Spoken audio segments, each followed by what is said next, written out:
Hi, this is Joe from howtofilefordivorce.org, and today we're going to file for divorce in the state of Texas. So if you just come along, we're just going to go right down this step-by-step guide and just go through these one by one.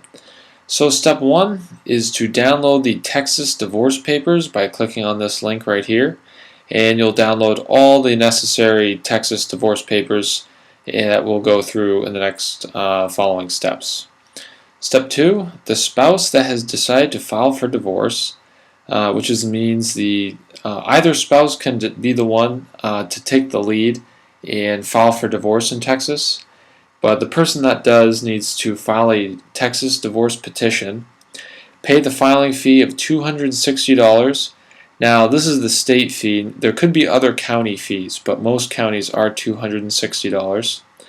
And also tell the clerk specifically that your other spouse will complete a waiver of citation. Now we go on to step 3. After filing, in step 2, you must send a copy of your filed divorce petition as well as the waiver of citation that you mentioned to the clerk in step 2, an original, and you need to send that spouse one copy. So the non-filing spouse then needs to have the waiver of citation notarized, and if you don't know what a form getting notarized is, it's fine. It's just a witness that's appointed by the state. There's one at every branch bank in the United States. So all you'll have to do is have your soon-to-be ex-spouse sign one of these waiver of citations in front of a notary at a branch bank, but it can be anywhere a notary is found. And it needs to be filed with the clerk. So once these first 3 steps are done, you're really ready to head into what I call the meat and potatoes of the divorce process, which is negotiating all the financial terms, and which will all be in step 4. So you really should both meet, and you're going to be filling out what is the final decree of divorce, as well as the following. Now these are all just attachments to the final decree of divorce.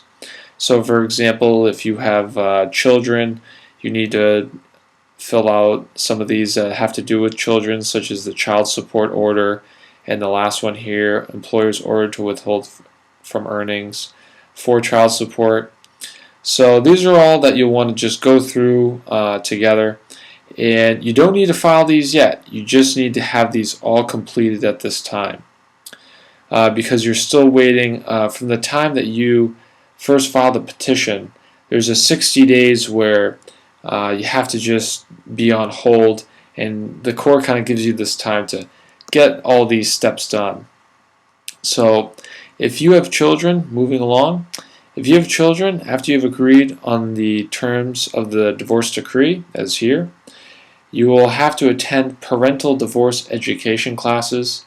And yes, I know these are very annoying, but you have to do this, and you might not want to do it until after you've negotiated all this, so that you know that your divorce is actually going to be happening in the near future.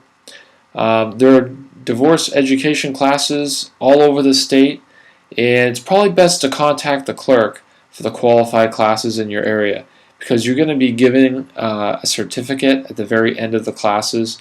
So you just don't want to make the mistake of going to a facility where you don't know if they're accredited or not.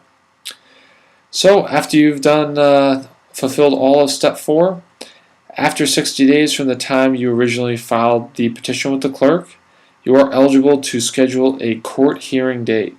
Now you can do this by filling out and filing the notice of oral hearing, and that's a form that's included with the order setting hearing date, which is another form that's included, which will be sent to the other spouse by the court to notify him or her of the day of the court hearing.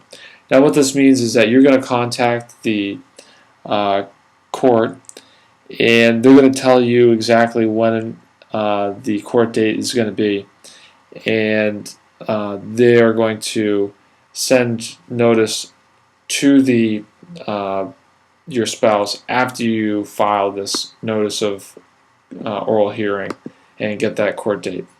And after that, it's pretty easy. You go to your court hearing, Be sure to make 4 copies of all your completed forms, and you will be required to file the divorce decree. And that's all set. You are now officially divorced in the state of Texas.